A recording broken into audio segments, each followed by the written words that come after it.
What's good, beautiful people? Here we got some steel 10s that need a full reglue. So first we take them apart. The upper from the mid, then the mid from the sole. The air unit was cooked, so we're using some cork filler so we can maintain the stability where the air unit was. Prep everything with acetone.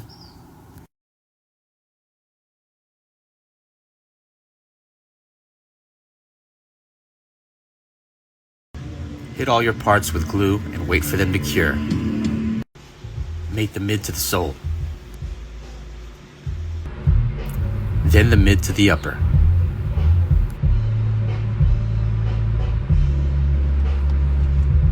And there you go. Hope this helps. Have a great day, everybody.